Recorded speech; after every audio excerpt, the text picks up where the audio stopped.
Assalamualaikum warahmatullahi wabarakatuh. Perkenalkan, nama saya Naila Maya dengan NPM 25170511037. Saya berasal dari Prodi Ilmu Komputer dan saya dari kelompok Ruby. Pada kesempatan kali ini saya akan menjelaskan materi tentang teknik sidang, sebuah materi penting yang harus dipahami oleh setiap anggota organisasi agar forum berjalan dengan baik, tertib, dan sesuai urutan. Apa itu sidang? Pertama, mari kita pahami terlebih dahulu apa itu sidang. Sidang adalah forum resmi organisasi yang digunakan untuk membahas, mengkaji, dan memutuskan suatu agenda berdasarkan aturan yang telah ditetapkan. Di dalamnya, peserta memiliki kesempatan untuk menyampaikan pendapat, melakukan evaluasi, hingga menentukan arah kebijakan organisasi. Selanjutnya ada musyawarah besar. Musyawarah besar atau MUBES merupakan forum pengambilan keputusan tertinggi dalam organisasi. Segala hal yang bersifat fundamental seperti penetapan aturan, evaluasi kinerja, hingga pemilihan ketua dan wakil ketua.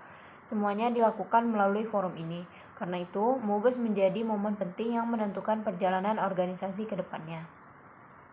Selanjutnya ada alur persidangan. Sekarang kita masuk ke bagian inti, yaitu alur persidangan. Di dalam MUBES maupun sidang-sidang lainnya ada urutan tahapan yang wajib dijalankan secara tertib. Tahapan pertama adalah pengesahan tata tertib sidang. Di tahap ini seluruh peserta menyetujui aturan yang akan digunakan selama forum berlangsung, mulai dari mekanisme berbicara, hak peserta, hingga cara pengambilan keputusan. Setelah tata tertib disahkan, sidang berlanjut ke pemilihan pimpinan sidang. Pimpinan sidang yang terpilih akan memandu, mengawasi, dan memastikan alur persidangan berjalan sesuai tata tertib serta tetap kondusif. Tahap berikutnya adalah evaluasi kinerja kepengurusan. Di sini, pengurus menyampaikan laporan program kerja, capaian, dan kendala yang terjadi selama periode berjalan. Peserta kemudian memberikan masukan, kritik, serta rekomendasi perbaikan demi kemajuan organisasi. Setelah evaluasi selesai, sidang memasuki sidang komisi. Peserta dibagi ke dalam beberapa komisi untuk membahas materi lebih mendalam sesuai bidangnya. Pada tahap ini, pendalaman materi dilakukan secara fokus untuk menghasilkan rumusan yang matang.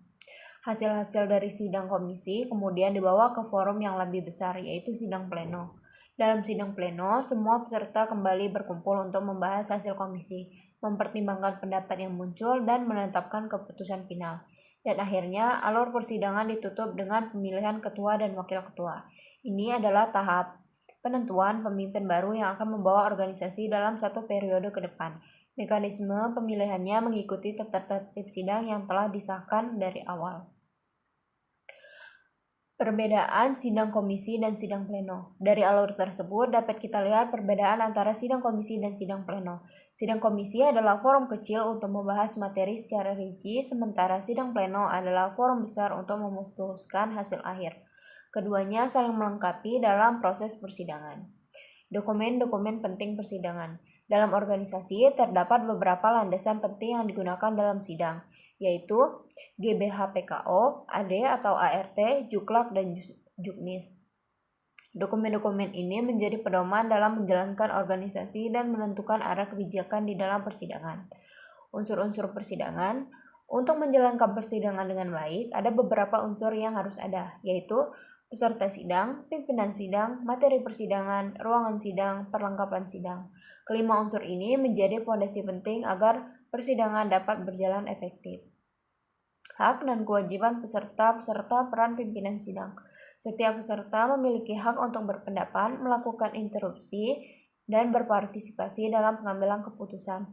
Namun, mereka juga memiliki kewajiban untuk menjaga ketertiban dan menaati tata tertib. Sementara itu, pimpinan sidang berperan mengarahkan jalannya forum, menjaga agar diskusi tetap fokus, dan memastikan keputusan diambil sesuai mekanisme. Selanjutnya adalah istilah-istilah dalam persidangan. Dalam sidang terdapat beberapa istilah yang sering digunakan, yaitu interupsi atau hak peserta untuk menghentikan sementara alur pembicaraan demi memperbaiki jalannya forum, pending, pemberhentian sidang sementara untuk tujuan tertentu, skorsing, penundaan sidang untuk jangka waktu tertentu, lobbying, penyelesaian masalah ketika forum mengalami kebuntuan melalui diskusi di luar jalur formal. Voting, metode pengambilan keputusan jika musyawarah mufakat tidak tercapai. Itulah rangkaian lengkap materi tentang teknik sidang. mulai dari pengertian sidang, mubas, alur persidangan, dokumen-dokumen penting, hingga istilah-istilah yang digunakan dalam forum. Dengan memahami teknik sidang, kita dapat berpartisipasi secara aktif serta menjaga proses persidangan tetap tertib dan produktif. Terima kasih. Selanjutnya, saya akan menjelaskan materi tentang membangun pola pikir mahasiswa dan pentingnya berorganisasi bagi mahasiswa baru. Pada kesempatan ini, saya ingin menjelaskan materi mengenai pola pikir mahasiswa dan pentingnya berorganisasi. Dua hal yang akan sangat mempengaruhi perjalanan selama kuliah hingga memasuki dunia kerja nanti. Pertama, mari kita pahami satu hal penting. Masuk ke dunia kampus berarti kita sedang memasuki fase hidup yang benar-benar baru. Dulu ketika masih di bangku sekolah, kita sering diarahkan, banyak keputusan diambilkan oleh guru atau orang tua, tapi di kampus keadaannya berubah. Kita dituntut untuk membentuk jati diri, cara berpikir, dan cara hidup kita sendiri. Ada sebuah kalimat yang menarik. Orang tua mengajarkan kita berbicara, tetapi kampus mengajarkan kita untuk menjawab. Artinya, kita tidak hanya dituntut menyimak, tetapi juga berpikir kritis, berani bertanya, berani berpendapat, dan mampu mempertanggungjawabkan setiap pilihan.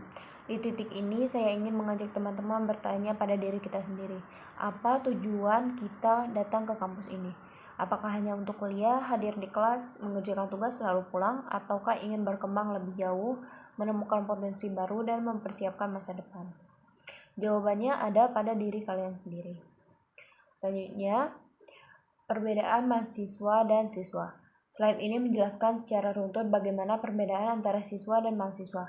Dari tingkat pendidikan, mahasiswa berada di perguruan tinggi dengan tuntutan akademik yang lebih mendalam. Dari sisi kemandirian, mahasiswa harus mampu mengatur waktu, belajar sendiri, dan bertanggung jawab atas pilihan mereka. Cara belajar juga berubah, dari sekedar menghafal menjadi diskusi, riset, dan project based. Mahasiswa memiliki kebebasan lebih besar untuk berpendapat dan mengambil keputusan. Pengembangan diri lebih luas, bukan hanya pelajaran dasar, tapi juga organisasi, magang, dan portofolio. Dan dalam persiapan kerja, mahasiswa mulai masuk tahap pembangunan pengalaman, bukan lagi sekadar eksplorasi. Perubahan-perubahan ini menjadi dasar kenapa mahasiswa harus lebih aktif dan siap menghadapi dunia nyata. Selanjutnya ada realita dunia pendidikan dan dunia kerja. Sekarang mari kita lihat realita pendidikan dan dunia kerja yang sebenarnya. Dua slide berikut mengangkat fakta bahwa realita pendidikan saat ini tidak selalu sejalan dengan kebutuhan dunia kerja dan perkembangan zaman. Banyak mahasiswa yang hanya fokus pada teori tetapi kurang membangun soft skill, pengalaman, dan mentalitas mandiri. Realita ini menunjukkan bahwa kuliah saja tidak cukup. Mahasiswa perlu melengkapi diri melalui pengalaman, jaringan, dan kegiatan yang mengasah kemampuan di luar kelas. Saat ini, persaingan dunia kerja semakin ketat. IPK memang penting, tetapi perusahaan tidak hanya menilai nilai akademik. Mereka mencari soft skill, pengalaman, kemampuan berkomunikasi, kepemimpinan, dan kemampuan bekerja dalam tim. Banyak mahasiswa tidak menyadari hal ini. Mereka hanya fokus kuliah, mendapatkan nilai bagus, namun tidak membangun pengalaman lain. Akibatnya, ketika lulus, mereka bingung karena tidak memiliki portofolio atau pengalaman yang bisa dibanggakan. Padahal dunia kerja tidak bertanya berapa nilai ujianmu waktu semester 2, tapi mereka bertanya pengalaman apa yang pernah kamu pimpin, masalah apa yang pernah kamu selesaikan, bagaimana kamu bekerja dalam tim. Dan semua pertanyaan itu tidak bisa dijawab hanya dengan nilai akademik. Karena itu, pertanyaan berikutnya sangat penting. Apa yang harus kamu lakukan sekarang?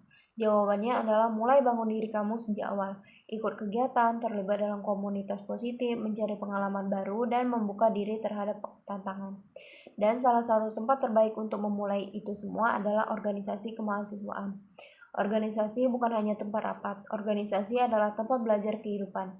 Belajar memimpin, belajar menyampaikan pendapat, belajar bekerja sama, belajar menyelesaikan konflik, belajar mengatur program, waktu, dan tanggung jawab. Ini semua adalah skill yang sangat dicari ketika kita lulus nanti. Kenapa banyak mahasiswa takut berorganisasi? Faktanya banyak mahasiswa takut ikut organisasi. Alasannya macam-macam. Ada yang takut sibuk, takut tidak mampu, tidak percaya diri, takut tidak punya teman, atau bahkan takut gagal. Tapi justru tempat terbaik untuk mengatasi rasa takut itu adalah organisasi. Tidak ada orang yang tiba-tiba menjadi pemimpin hebat. Semuanya dimulai dari ruang-ruang seperti ini, ruang untuk belajar. Organisasi adalah tempat yang aman untuk salah, selama kita mau belajar memperbaikinya, karena nanti kita terjun ke dunia kerja. Kesalahan kecil bisa menjadi hal besar, maka lebih baik belajar dari awal di lingkungan kampus. Slide ini menekankan fakta penting. Saat melamar magang atau pekerjaan, hampir semua perusahaan meminta pengalaman organisasi, kemampuan komunikasi, kepemimpinan, dan portofolio. Jadi, bukan hanya kemampuan akademik yang diuji, tetapi juga pengalaman nyata dalam berproses. Organisasi menjadi salah satu jalur terbaik untuk memenuhi persyaratan itu sejak dini. Jika kita melihat para alumni, baik alumni Himako maupun organisasi lain, kebanyakan dari mereka bisa berkembang bukan hanya karena nilai kuliah, tetapi karena pengalaman organisasi. Dari organisasi, mereka belajar tentang public speaking, manajemen waktu, negosiasi, komunikasi, hingga membangun relasi. Bahkan, banyak perusahaan mengatakan kami lebih memilih mahasiswa dengan pengalaman organisasi dibandingkan mahasiswa IPK tinggi tapi tidak punya pengalaman apapun. Itu sebabnya pengalaman organisasi bukan lagi tambahan tetapi kebutuhan. Terakhir, saya ingin kembali kepada satu pertanyaan penting. Apa langkah kamu selanjutnya? Apakah kamu ingin menjadi mahasiswa yang datang kuliah, mengerjakan tugas lalu pulang tanpa meninggalkan jejak apapun? Atau mahasiswa yang berani mengambil kesempatan, berani mencoba hal baru, berani berkembang, dan menyiapkan masa depan yang lebih baik? Teman-teman, kampus hanya menyediakan wadah, namun yang menentukan arah hidup kalian adalah kalian sendiri. Kalian inilah orang yang paling bertanggung jawab atas diri kalian. Demikian yang dapat saya sampaikan. Terima kasih. Wassalamualaikum warahmatullahi wabarakatuh.